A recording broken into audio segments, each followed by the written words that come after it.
Which one's it? That's okay. So what can we learn from this photo? First guess, where are we? Marble canyons. This has probably been duplicated a number of times.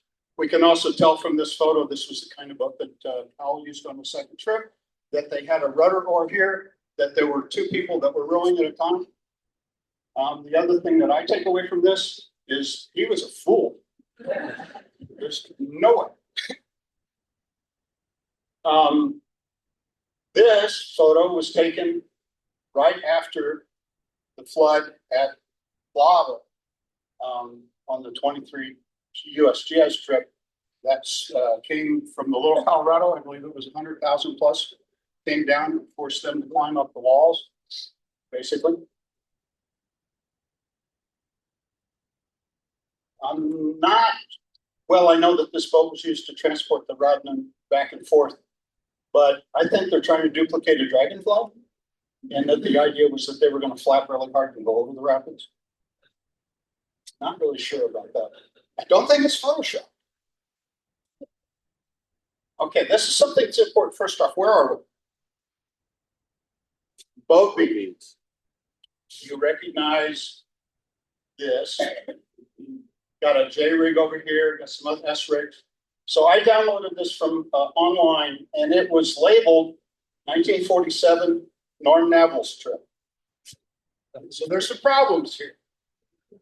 We know it's not Neville, and Georgie was not here in 1947. She didn't come down there. So the takeaway on this is, if you take photos, try to document. It's important. Where's this? I heard it. 110. 110. 1996. Okay, so the Adopt a Beach repeat photography program began with the first, it wasn't an HFB then, but simplified things. And they started taking photographs of beaches before and after so that they could document how things went with the tide flows. Excuse me.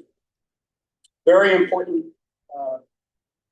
that this is quick and dirty, and it is the current citizen science program that we've got for documenting the beaches. Where's that? Snapcat. All right. Okay, so this is from that September '96, right?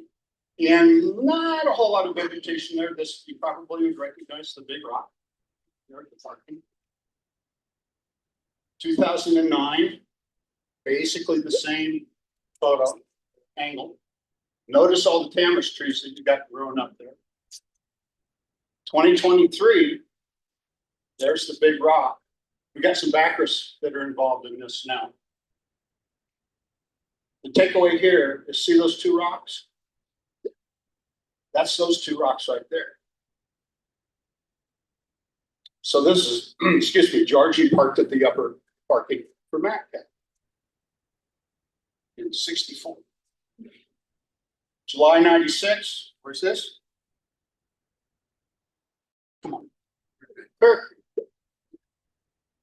A little different. Just a little bit. Another takeaway from this photo is that you've got a variety of craft. You've got the Hatch S rig here. You've got an Avon. You've got Carter's that your boy. No. Nope, not 2022. And you got that beautiful yellow canyon boat there. Sorry, I'm prejudiced. Okay, back to 110. This is back to the 1996 photos. A little different. Where's that? All right, everybody, put your sunglasses on. Pretty good results, unless you want to camp third windstorm. Where's that? Chinamoo. Right, beautiful, beautiful beach at Chinamoo. Looking the opposite direction. Absolutely gorgeous photo at Chinamoo. This is a very deceiving photo. If you go and stand down by the boat and look That's what you're looking at. That's the result of a high flow. Another result from a high flow. Where's this? Anybody? Lower bass. Greg, you were on that trip. You're right there. So another example of different kinds of boats, which I find fascinating. But this kind of, it had some problems. This is the next morning. Same beach. So where's Erica and Rob? These photos are for you. Explain what we were talking about before. This is taken a couple of days after a high flow. I don't remember what the down ramp rate was, but in typical high flow down ramp rate was very, very abrupt, very sudden. And what you've got in here and there is seeps coming back out of the sand.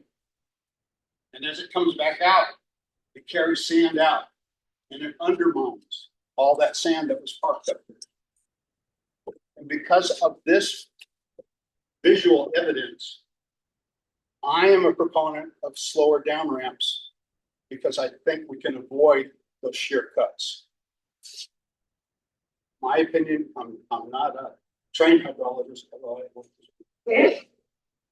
Another result. This was inaccessible. To get the photos of this beach, I had to go way, way, way down around and come back up.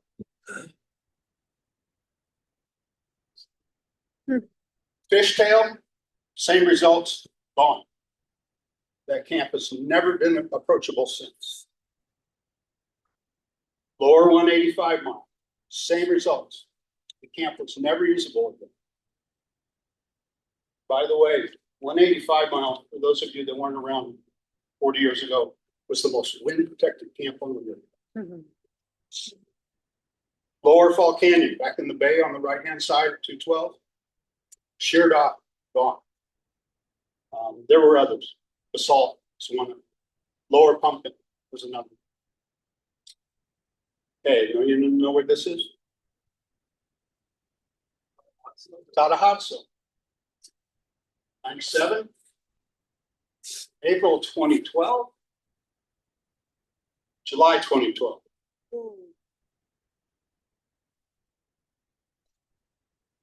For those of you that haven't seen it. Okay, this one's a little more difficult. Any guesses? Anybody? Hasn't been used as a camp for a while because the Park Service said not to use it anymore. How's that for what? Nope. Kanab. Kanab Creek. One of the takeaways here. These are rogues. Those of you who have never seen a rogue imported into Portland. I was really curious about the logo that was on this boat. Oh. So I zoomed in on it. It's an old company. Then I found this. Same camp. A few years later, Slide Expeditions became High Desert Adventures. I just thought it was real ironic that I had another photo of a company boat that doesn't exist any longer. It's at the same place. How about this one? Hasn't been used in a while. That's back end. Current small camp that's used up against the wall is over here.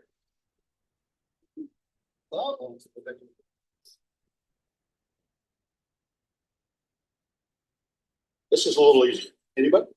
Yes. National, upper net, well, middle national, depending on how technical you want to get about it. So September 96, huge beach. You know how when you leave Lee's Ferry now everybody says, we got bass. Well, back in the day, we would launch and say, we got national. This was the place to go. Keep your eye on that rock. 05. 12. That rock is in here. It's April. It's July. Just downstream, Lower National. Beautiful big beach. That's what it looked like after that July event. Okay, a little easier. Stone Creek, 96.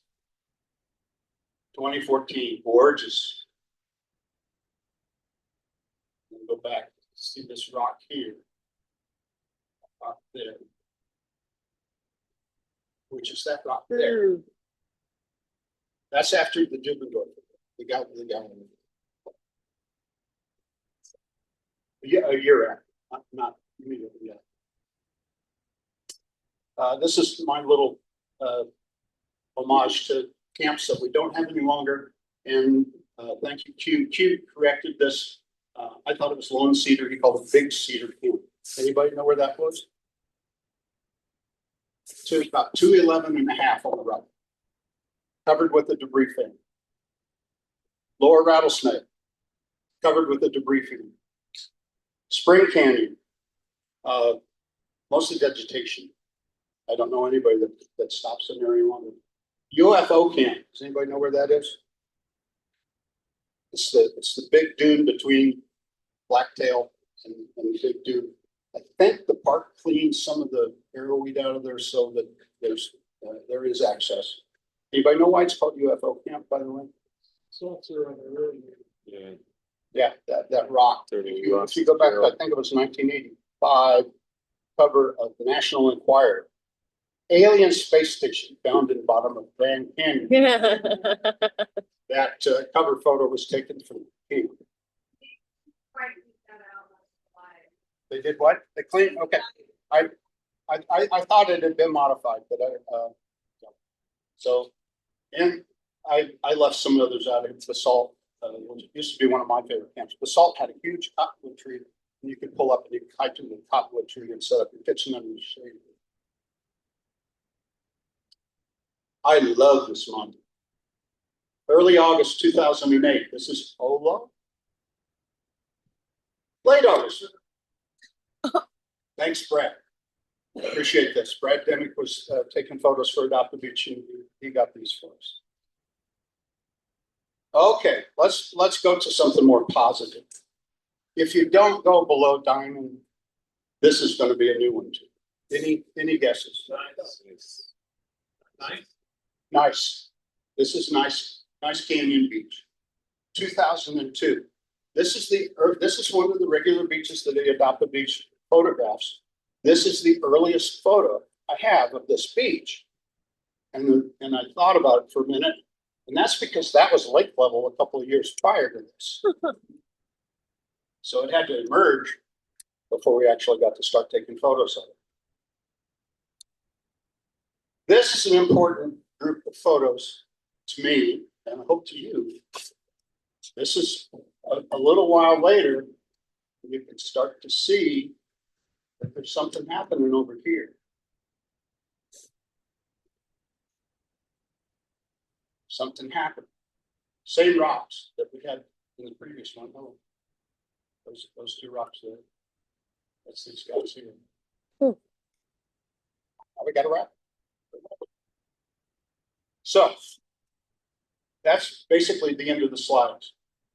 This is supposed to be entertaining. It's supposed to be educational, but this is the shameless marketing department. This is my sales pitch. Adopt a Beach. For those of you, excuse me, that don't know, it's repeat photography. That's all volunteer. It's a citizen science program. It has been going on since 1996. We have over 28,000 photos that are available online for you to look at. Thanks to the conversation that I had with Rob earlier, it looks like we're up and running again. We're looking for people to take photos. So if you have one trip, you have 10 trips. I feel for you if you have 10 trips. If you have any Grand Canyon trips and you can take some photos of one of our beaches, I would really appreciate it. We provide a camera. We're going to try, if people want to use their own phones, As long as I get the photos and my computer will cooperate with them, we'll go with that.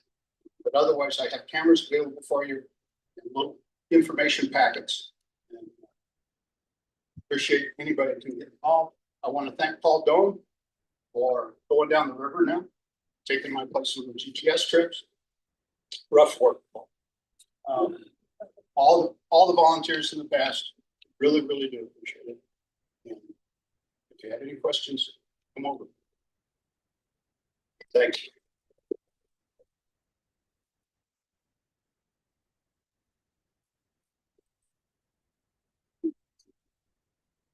Thanks, Zeke, so much. At this time, Jack and Latimer, are you around? We've got some announcements. I've been stressing about this all day. I'm gonna wait a sec for my friend and colleague Jack Schmidt to come up here. That's gonna do all the time. I'm here to support. He talks better than I do, but I'll do my best. So Jack and I are